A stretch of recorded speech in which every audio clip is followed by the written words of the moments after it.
आज मी तुमच्यासमोर कोणती काल्पनिक कथा घेऊन आलेलो नाही. आज मी माझा स्वतःचा तो जिवंत आणि काळजाला चिरणारा अनुभव सांगणार आहे.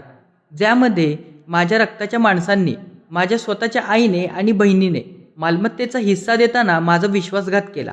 घरातल्या सासूसुनेच्या, भावा बहिणीच्या भांडणांनी माझं आयुष्य कसं नरक बनवलं, हे आज मी माझ्या स्वतःच्या तोंडातून सांगणार आहे. आज हे सांगताना माझं काळीज आतून फाटत आहे. डोळ्यातून अश्रू थांबत नाहीयेत. पण जगातल्या अशा लाखो भक्तांसाठी आज मी माझा हा अनुभव जाहीर करत आहे. ज्यांना स्वतःच्याच घरात परकं केलं गेलं. मी माझ्या कुटुंबाला माझं जग मानलं होतं. ज्या आईने मला 9 महिने पोटात वाढवलं. ज्या बहिणीला मी नेहमी स्वतःच्या जीवापेक्षा जास्त जपलं.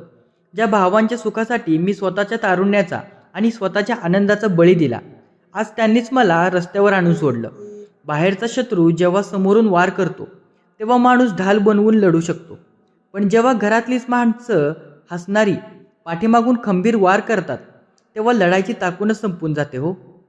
पैशाचा लोभ माणसाला इतका आंधळा करू शकतो, याचं जिवंत उदाहरण म्हणजे माझं स्वतःचं कुटुंब आहे.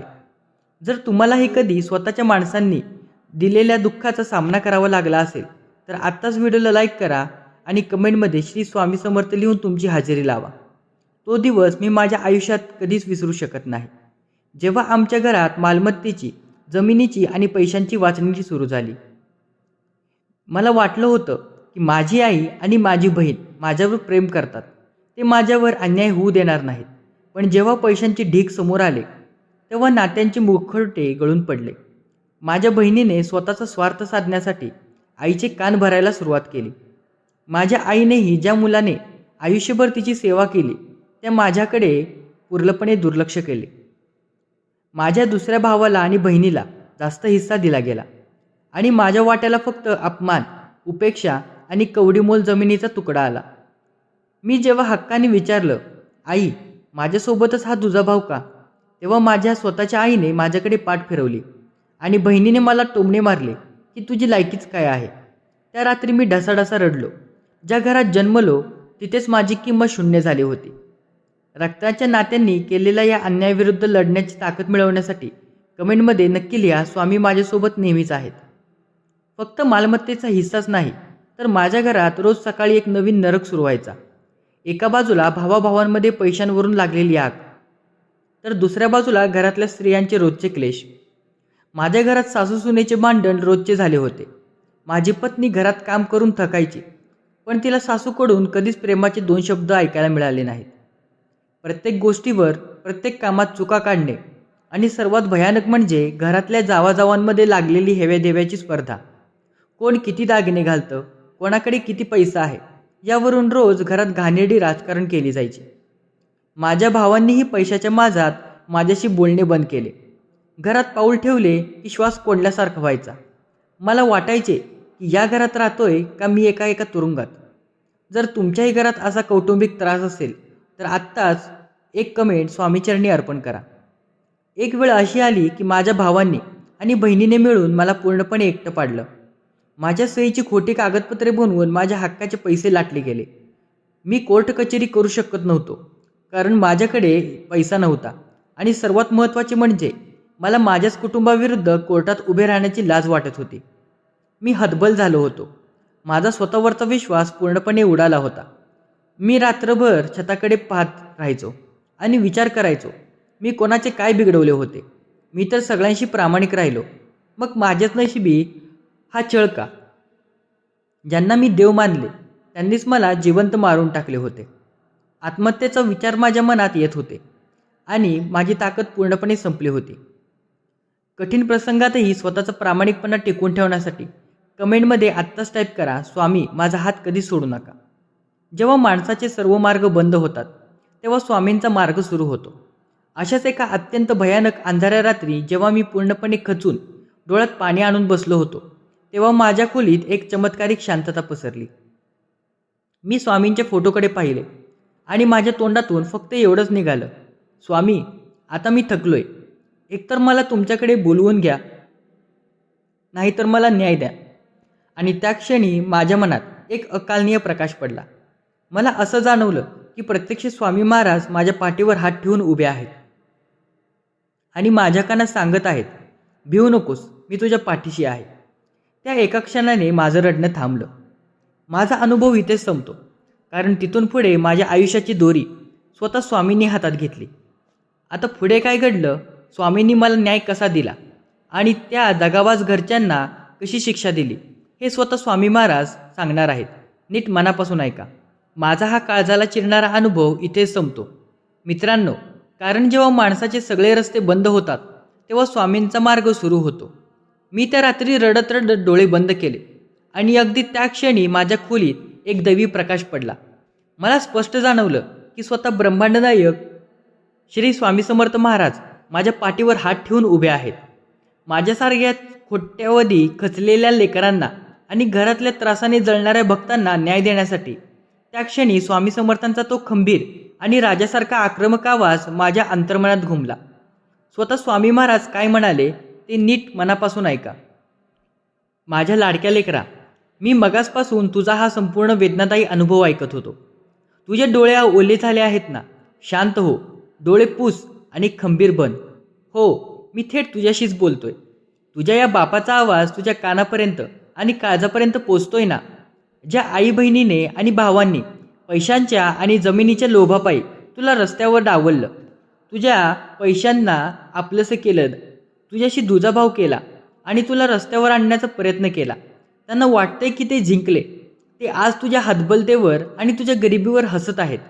पण वेड्या, त्यांना माहीत नाही की त्यांनी फक्त एका निष्पाप माणसाशी पंगा घेतलेला नाही, तर त्यांनी थेट या ब्रह्मांडाच्या मालकाच्या प्रिय लेकराला हात लावला आहे.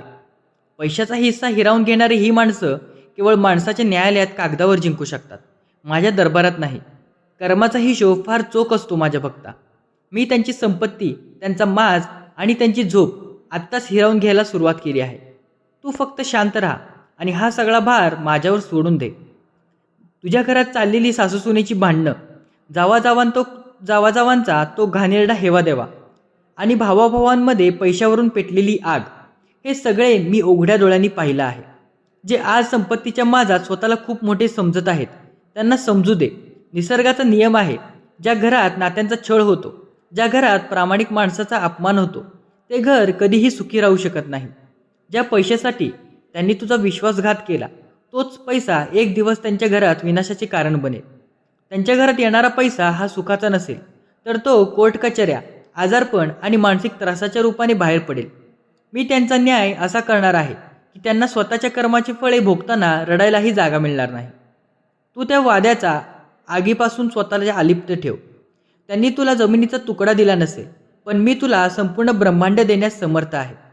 घरच्यांच्या त्रासाशी लढण्याची ताकद मिळवण्यासाठी कमेंटमध्ये आत्ताच लिहा श्री स्वामी समर्थ महाराज की जय. लेकरा, जेव्हा स्वतःचीच माणसं दगा देतात ना, तेव्हा समजून जायचं की तुझ्या पूर्वकर्मांचा एक खूप मोठा आणि जुना हिशोब आज संपत आला आहे. देव कठीण परीक्षेत त्यांनाच टाकतो जे ती परीक्षा पास होण्याची ताकद ठेवतात.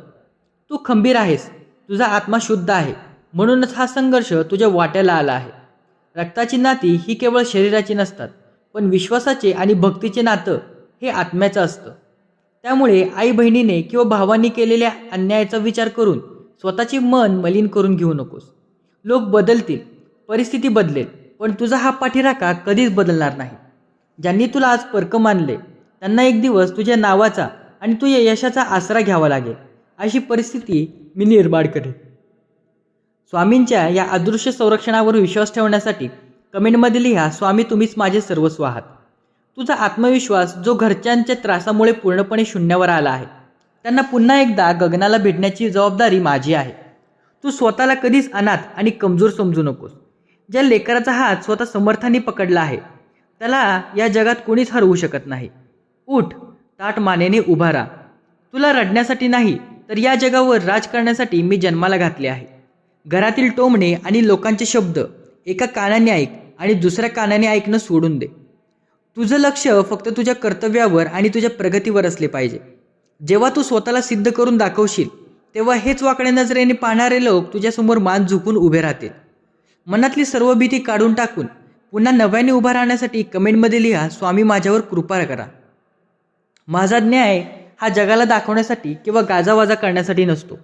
माझा न्याय हा गुप्त न्याय असतो, जो अत्यंत शांततेत पण थेट अन्यायाच्या मुळावर प्रहार करतो. ज्यांनी तुझ्या हक्काचा घास हिरावून घेतला त्यांना वाटतंय की देव आंधळा आहे, पण त्यांना माहीत नाही की स्वामींच्या दरबारात उशीर असू शकतो पण अंधेर कधीच नाही. हा बहिणीने आणि किंवा तुझ्या आईने तुला मालमत्तेतून बेदखल केले, त्यांना त्यांच्या अहंकाराची अशी शिक्षा मिळेल की एक दिवस त्यांना त्यांच्या चुकीचा पश्चाताप करण्यासाठी तुझ्या दारात यावंच लागेल. तोपर्यंत तू केवळ संयम ठेव. वेळ बदलणार आहे आणि जेव्हा तुझी वेळ येईल तेव्हा संपूर्ण जग तुझा विजय पाहणार आहे. स्वामींच्या या गुप्त न्यायावर पूर्ण श्रद्धा ठेवण्यासाठी कमेंटमध्ये लिहा, स्वामी माझ्याशी सोबत राहा. घरात रोज होणाऱ्या सासूसुनेच्या आणि जावांच्या भांडणामुळे जे मानसिक क्लेश होत आहेत त्यावर एकच उपाय आहे, तो म्हणजे मनाचा खंबीरपणा. परिस्थिती कितीही वाईट असली तरी तुझ्या अंतर्मनाची शांतता कोणीही हिरावून घेऊ शकत नाही. नामस्मरणात इतकी ताकद आहे की ते मोठ्या मोठ्या वादळांना शांत करू शकते. जेव्हा जेव्हा घरात भांडणे होतात तेव्हा तू शांत राहा, वादात पडू नकोस आणि मनातल्या मनात श्री स्वामी समर्थ मंत्राचा जप सुरू कर. तुझ्या जपाची ऊर्जा त्या घरातील नकारात्मकतेला आपोआप नष्ट करेल. भांडखोर माणसांचा पराभव हा शस्त्राने नाही तर तुझ्या शांततेत आणि संयमाने होणार आहे. घरातील सुख शांततेसाठी आणि स्वामींच्या आशीर्वादासाठी कमेंटमध्ये आत्ताच लिहा, स्वामी माझ्या कुटुंबात शांतता आणा. लेकरा, संपत्तीचे तुकडे मिळवून कोणी मोठा होत नाही. खरी श्रीमंती ही माणसाच्या समाधानात आणि स्वामींच्या अखंड आशीर्वादात असते. आज जे पैशाच्या माझात उडत आहेत ते उद्या धुळीला मिळतील, पण तुझ्याकडे जे माझ्या भक्तीचे वैभव आहे ते जगातला कोणताही चोर रोखू शकत नाही आणि कोणतीही रक्ताची माणसं हिरावून घेऊ शकत नाही. तू गरीब आहेस, तू तर या ब्रह्मांड नायकाचा सर्वात श्रीमंत वारसदार आहेस. स्वतःची किंमत ओळख. ज्या दिवशी तू स्वतःला ओळखशील त्या दिवशी तुला या नश्वर पैशांची आणि जमिनीच्या तुकड्यांची काळजी वाटणे पूर्णपणे बंद होईल. स्वतःला स्वामींचे लाडके लेकरू मानण्यासाठी कमेंटमध्ये आत्ताच टाईप करा, स्वामी मी तुमच्या चरणी सुरक्षित आहे. आता रडणे, तक्रार करणे आणि स्वतःचे नशीब धुणे कायमचे बंद कर. आजची ही रात्र तुझ्या आयुष्यातील सर्व नकारात्मकतेचा अंत करणारी रात्र आहे. उद्या जेव्हा सूर्य उगवेल तेव्हा तो तुझ्या यशाची आणि तुझ्या आत्मविश्वासाची एक नवीन पहाट घेऊन येणार आहे. तुला फिनिक्स पक्षासारखे त्या अपमानाच्या आणि फसवणुकीच्या राखेतून पुन्हा उभे राहायचे आहे. गरुडासारखी ढग्यांच्या वरची झेप घ्यायची आहे. जे तुला संपवायला निघाले होते त्यांना दाखवून दे की स्वामींचा भक्त कधीच कायमचा नष्ट होऊ शकत नाही. तुझा विजय निश्चित आहे, कारण तुझ्या पाठीवर माझा आशीर्वाद आहे. फिनिक्स पक्षासारखी पुन्हा उभा राहण्यासाठी कमेंटमध्ये आत्ताच लिही, स्वामी मला लढण्याची ताकद द्या. लक्षात ठेव बाळा, जगात कितीही मोठी फसवणूक झाली असली तरी ती माझ्या वचनापेक्षा मोठी नाही. जेव्हा प्रत्यक्ष ब्रह्मांड नायक तुझ्या पाठीशी ढाल बनून उभा असतो तेव्हा प्रत्यक्ष काळाचीही ताकद नसते की तो तुझा केसही वाकडा करू शकेल. माझा हा महामंत्र, भिवू नकोस, मी तुझ्या पाठीशी आहे, हा केवळ शब्द नाही, हे माझे तुला दिलेले अंतिम कवच आहे. जेव्हा जेव्हा तुला घरच्यांच्या त्रासामुळे कोंडमारा झाल्यासारखं वाटेल, डोळ्यात अश्रू येतील, तेव्हा शांतपणे डोळे बंद कर, छातीवर हात ठेव, या मंत्राचा श्वासात जप कर. तुला जाणवेल की तुझी सर्व चिंता नष्ट झाली आहे. स्वामींच्या या महाकवचाचा स्वीकार करण्यासाठी आत्ताच व्हिडिओला लाईक कर आणि कमेंटमध्ये लिहा, स्वामी मला अभय द्या. आता निर्धास्त हो. मनातल्या सर्व शंका, सर्व भीती आणि घरच्यांनी दिलेला मानसिक त्रास आता या क्षणापासून माझ्या चरणावर अर्पण कर. तू एक विजेता म्हणून जन्माला आला आहेस आणि विजेता म्हणूनच जगणार आहेस. तुझा हा बाप कधीही तुझ्यासोबत होता, कालही तुझ्यासोबत होता, आजही तुझ्यासोबत आहे आणि अनंत काळापर्यंत तुझा पाठीराखा म्हणून उभा राहील. जर तुम्हाला या जिवंत अनुभवातून आणि स्वामींच्या संदेशातून लढण्याची नवीन ताकद मिळाली असेल तर आपल्या चॅनलला आत्ताच सबस्क्राईब करा आणि हा व्हिडिओ इतर खचलेल्या भक्तांपर्यंत नक्की शेअर करा. तुझा हा बाप कालही तुझ्यासोबत होता, आजही तुझ्यासोबत आहे आणि अनंत काळापर्यंत तुझा पाठीराखा म्हणून उभा राहील. विश्वास ठेवा स्वामी समर्थांवर. ते तुमचे प्रत्येक प्रॉब्लेम्स, तुम्हाला तुमच्या घरांमध्ये सुख शांतता, पैशांची भरभराट, प्रत्येक संकटातून बाहेर काढणं आणि कसं निघायचं ही सगळी अक्कल जी आहे हे श्री स्वामी समर्थ तुम्हाला स्वतःहून देतील. फक्त तुम्ही त्यांच्यावर विश्वास ठेवा, डोळे झाकून विश्वास ठेवा, त्यांची भक्ती अजिबात सोडू नका. दुनिया काहीही म्हणू देत, काहीही करू देत, तुम्ही तुमचा विश्वास स्वामींवरचा कधीच कमी पडू देऊ नका. त्यांची भक्ती करा, त्यांचा नामजप करा, त्यांची उपासना करा, त्यांचा उपवास करा, काही करा. जेवढं तुम्हाला जपतंय तेवढं तुम्ही करा. तुमचे नक्की प्रॉब्लेम सगळे सॉल्व्ह नक्की होतील. जय श्री स्वामी समर्थ.